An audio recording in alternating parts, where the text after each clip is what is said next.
Assalamualaikum warahmatullahi wabarakatuh. Nama saya Muhammad Firdaus Iqbal Ramdhani. Pada kesempatan kali ini, saya akan menjelaskan tentang algoritma transposisi.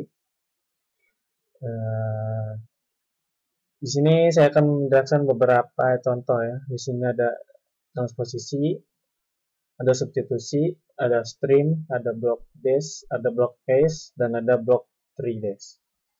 Kemudian saya juga akan menjelaskan tentang enkripsi terhadap gambar.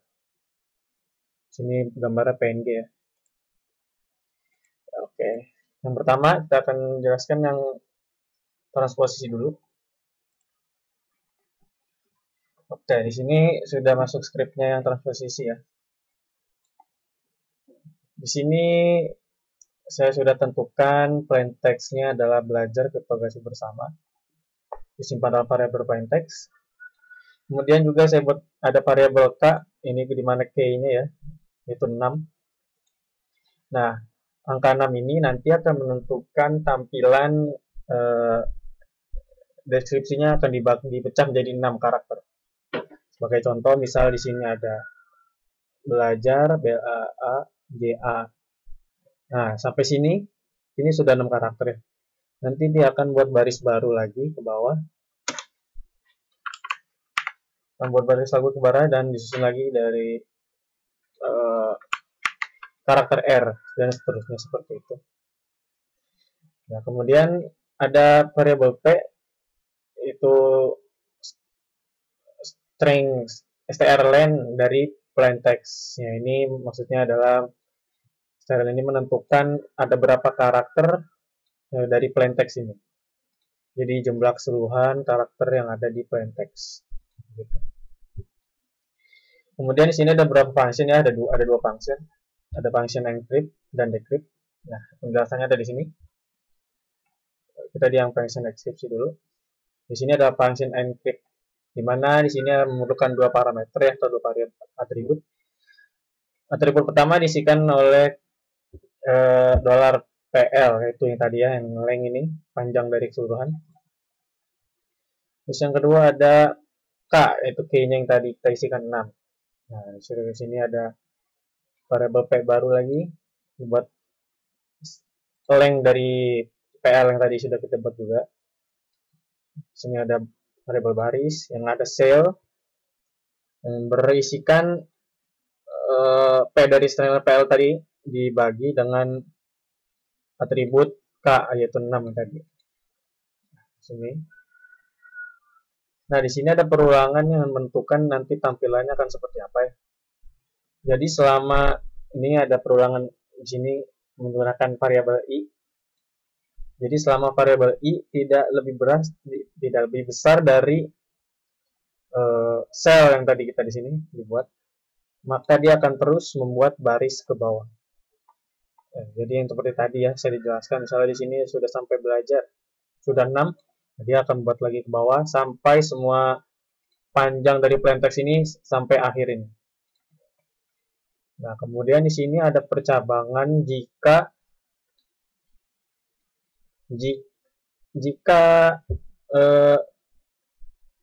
karakternya tidak sampai 6, maka akan diisikan dengan karakter X besar seperti ini. Ya, jadi misalnya baris terakhir hanya kebaca hanya 3 karakter, maka akan ditambahkan 3 karakter X lagi. Seperti itu. Lalu kemudian ada function deskripsinya. Ini kurang lebih sama ya, tadi ada 2 atribut, atributnya sama juga, buat para karakter baru lagi, variabel baru misalnya. Seperti itu, kurang lebihnya sama. Dan juga ada function cetak ya, seperti biasa. Ini untuk mencetak nanti untuk tampilan di web seperti apa. Nah, ini untuk HR itu nanti dia akan ada garis di bawahnya seperti itu ya. Jadi function cetak ini punya 2 atribut. Atribut pertama yaitu TTR, variabel TTR, dan juga atribut value. Nanti akan diproses mencetak atribut sama dengan value dan ada garis bawah di bawah.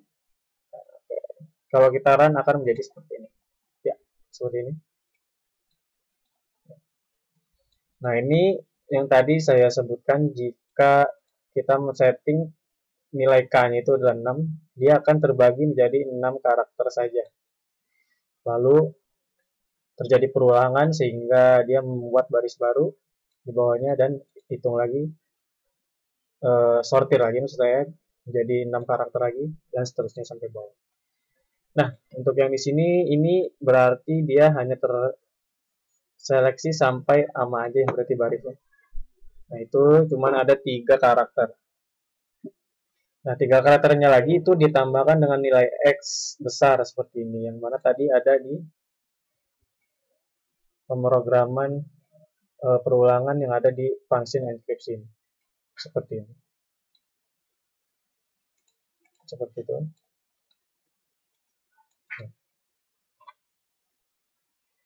Nah, kemudian setelah nilai encryption sudah dapat,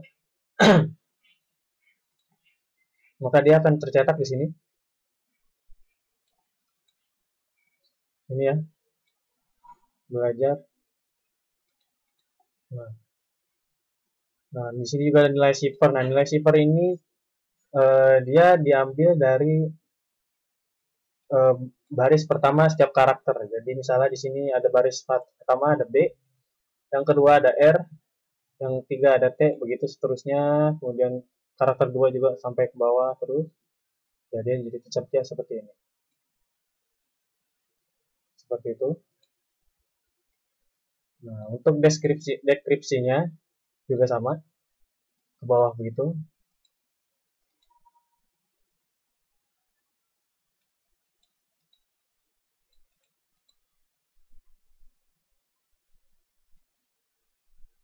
Nah, jadi kalau deskripsi ini dia diambil dari nilai cipher yang pertama tadi. Jadi ini sudah tertulis. Nah, itu baru kita decrypt ke bawah lagi. BOG ini harusnya ada spasi ya di kiri ini, karena sini cuma ada 2, jadi cuma ada 4 karakter. Nah, ini sisanya 2-nya itu karakter spasi. Jadi habis B, lalu spasi, baru G, baru E begitu. Lalu terus karakter kedua sampai ke bawah. Jadi kan begini. Ya kurang lebih seperti itu untuk yang transposisi. Kemudian yang kedua saya akan menjelaskan yang algoritma substitusi. Nah, di substitusi kurang lebih sama ya, sama kayak yang transposisi. Cuman bedanya di sini ada new key. Nah, ini ada variabel new key. Nah, di sini kan saya sudah menentukan juga plain text-nya, yaitu belajar kriptografi bersama dengan key 1 sampai 5.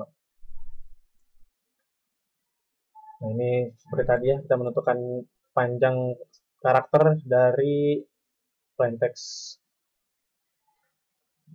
Nah, untuk menentukan key-nya yang baru itu menggunakan pemrograman ya di sini, perulangan maksud saya. Jadi selama nilai I itu tidak lebih besar dari nilai ITR atau sale di sini ya, kita sudah buat, maka dia akan terus membuat baris baru begitu. Jadi selama I-nya belum sampai nilai ITR ini, dia akan terus memproses sehingga membentuk nilai key yang baru. Seperti itu.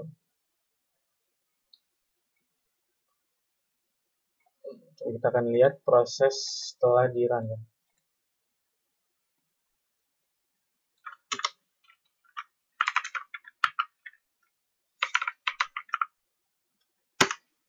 Nah, seperti itu. Sebenarnya ini pada pertemuan sebelumnya saya juga sudah menjelaskan ya. Dan saya akan jelaskan ini tadi nilai plain text yang sudah saya isikan, yaitu belajar kriptografi bersama dengan key 1 sampai 5. Nah, ini adalah new key-nya. Nah, jadi selama tadi kan perulangan ya untuk mencari new key-nya. Nah, Jadi nilai I-nya kan dari 0 ya. Dari 0 ke angka 1 sini. Dia akan diulang terus sampai sama dengan nilai keseluruhan karakter yang plain text. Begitu. Jadi diulang tuh 1, 2, 3, 4, 5, 1, 2, 3, 4, 5 sampai 27 karakter. Kurang lebih seperti itu untuk yang NLP. Kemudian setelah itu dia akan disusun ke bawah seperti ini.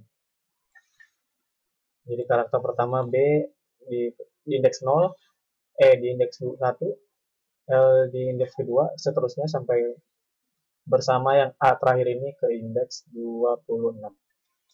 Indeks 26 karena angka huruf B itu dinilai sebagai indeks ke 0.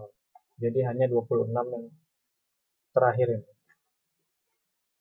Kemudian cara perhitungannya sama seperti yang menggunakan kode ASCII ya. Saya akan coba lihat kode ASCII-nya di sini. Nah, seperti ini. Nah, pada indeks ke 0 akan diproses dengan huruf B, yaitu bernilai 66 pada kode ASCII. Nah, di sini kan kode 66 itu berisikan huruf B. Jadi di sini B adalah 66. Kemudian ditambah dengan angka 1 yang dimana kode ASCII-nya itu bernilai 49. Nah, jadi ini di sini tulis di sini. Dari kedua karakter ini, oh ya, ini satu ini dari NeoK ya. Yang tadi sudah kita dapatkan dari perulangan dari K. Nah, itu juga sama disusun berurutan dengan plain text yang sudah kita buat. Jadi dia indeks 1, 1, indeks kedua, 1, indeks 0 maksud saya 1, indeks ke 1, 2, gitu. Terusnya sampai angka 2 terakhir ini di paling bawah. Seperti itu. Nah, setelah kita sudah tahu kode ASCII-nya, kita jumlahkan keduanya. Lalu dikurangi dengan 65. Jadi setiap menggunakan kode ASCII itu dikurangi 65. Dari penjumlahan ini, kita mendapatkan nilai 50. Nah, nilai 50 ini pada kode ASCII, kita lihat, nah ini, adalah angka 2. Nah, berarti di sini akan tercetak angka 2. Begitu seterusnya sampai indeks ke 26. Lalu nilai ini yang sudah kita dapatkan tadi, akan disusun menjadi cipher. Seperti ini. Untuk yang dekripsinya juga sama prosesnya, seperti itu, yang disusun pada 26 indeks. Cuman berbedanya di sini prosesnya dikurang. Gitu, seperti itu. Dan juga perbedaannya lagi, kalau tadi kita menggunakan plain text untuk indeks karakter pertama. Nah, di sini nilai cipher yang tadi kita dapatkan, yang kita dapatkanlah tadi, baru kita masukkan ke indeks karakter yang pertama ini. Jadi tadi kita pakai plain text, sekarang kita pakai cipher. Nah, kemudian dikurangi dengan nilai NeoK yang tadi kita ini pas K maksudnya. Kalau ini di sini K, kalau di sini password ya. Jadi sama, ini masih tetap digunakan. Itu diproses lagi ini ditambah. Nah, perbedaannya lagi, kalau ini tadi yang 65 itu dikurang, kalau yang ini ditambah. Nah, jadi di sini nilai 2 adalah kode aksinya 50, ini angka 1 nilai aksinya 49, kemudian dijumlah 45 yang menghasilkan angka 66. Yang mana itu pada kode ASCII adalah huruf B. Ini. Kemudian dicetaklah huruf B di sini. Begitu seterusnya sampai indeks ke 25.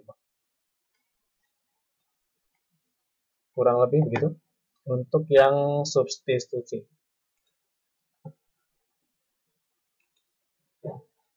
Kemudian saya akan menjelaskan yang menggunakan algoritma string.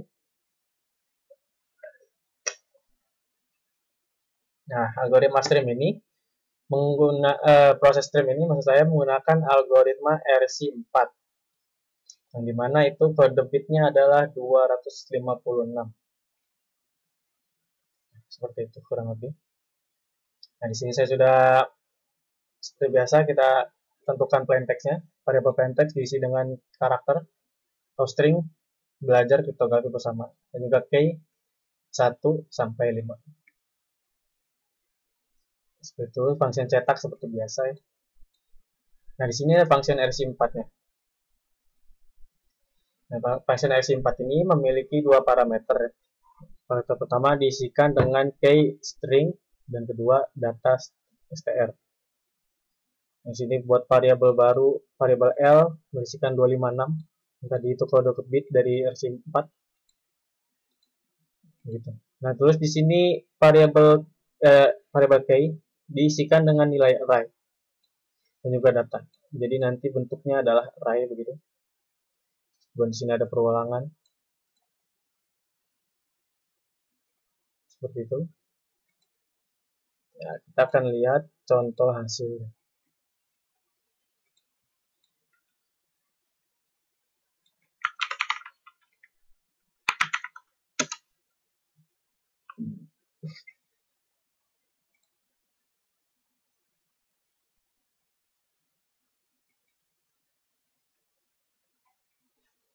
Hasilnya seperti ini.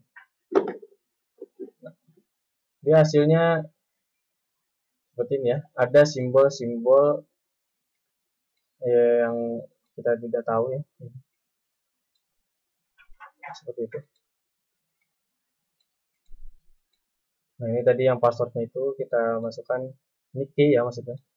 Password itu key yang sudah kita tentukan 1 sampai 5. Nah, hasil zipper ini yang berbentuk simbol-simbol ini kemudian di decrypt lagi dari function yang tadi ada di sini, RC4 ya. Nah, decrypt gitu. Lalu akan menjadi seperti ini.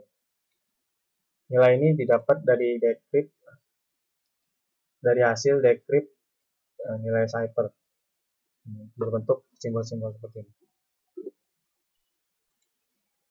Kemudian saya akan menjelaskan tentang block dash. Pada block dash ini menggunakan library dari PHP ya, yaitu library dash dan juga library random. Format penulisannya seperti ini, include, juga kita tuliskan lokasi library-nya. Untuk melihat library-nya itu ada di sini, PHP script, kemudian ada script, ada crypt, kemudian ada dash di sini PHP. Nah, ini adalah library dash-nya, banyak sekali.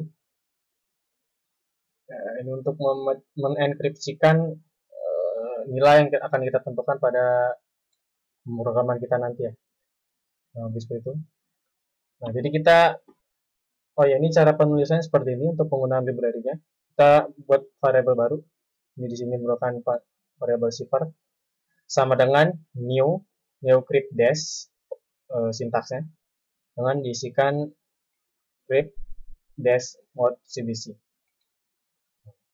Kemudian di sini nilai zipper kita ganti nilainya kalau menggunakan set key itu 1 sampai 5. Kemudian nanti kita cetak dan hasilnya akan menjadi seperti ini.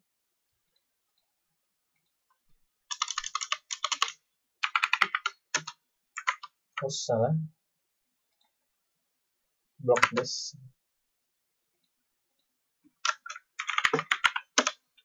Nah, seperti ini. Menjadi karakter simbol-simbol yang tidak jelas ini ya. Jadi nanti misalnya untuk digunakan password, ini akan sangat sulit ditebak oleh pengguna lain. Nanti kemudian di-decrypt lagi, akan menjadi belajar kriptografi bersama. Seperti itu. Kemudian saya akan menjelaskan enkripsi dan dekripsi terhadap sebuah gambar. Nah, di sini sudah dibentuk ya format HTML untuk input sebuah gambarnya dan juga input password, juga input filenya, nama file seperti itu. Nah, di sini bagian untuk backendnya atau progressnya seperti itu. Nah, jadi saya akan coba memperlihatkan sini.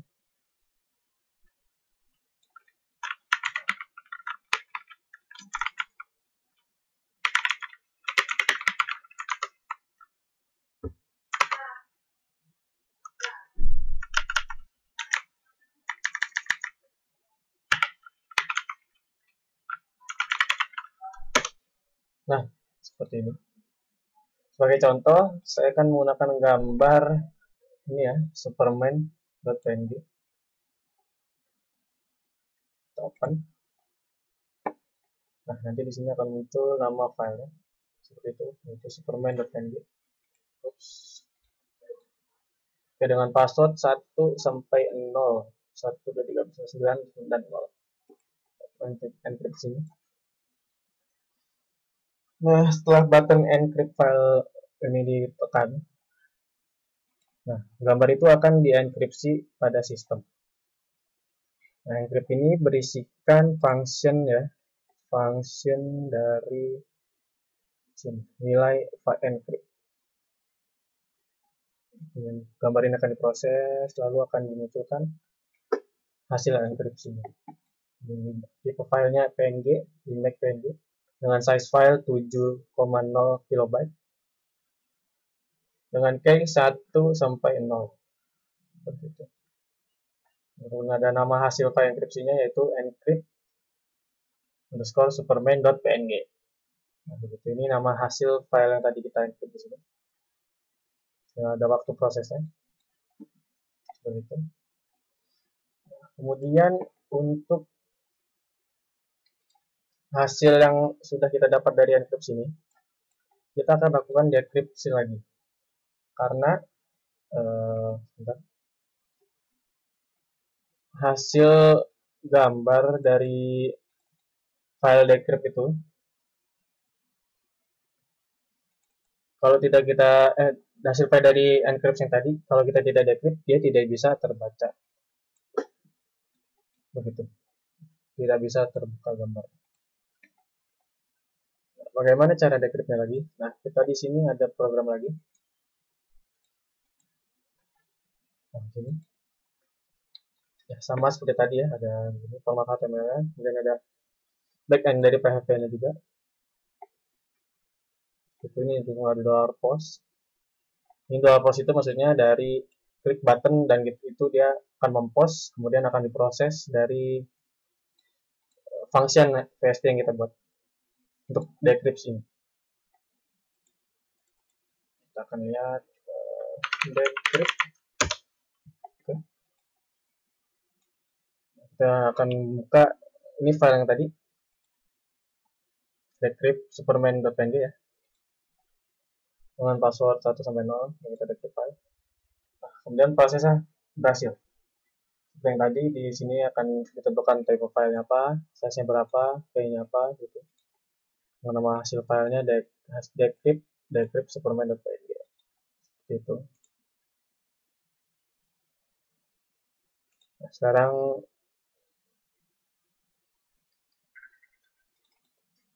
filenya sudah bisa dibuka. Ya.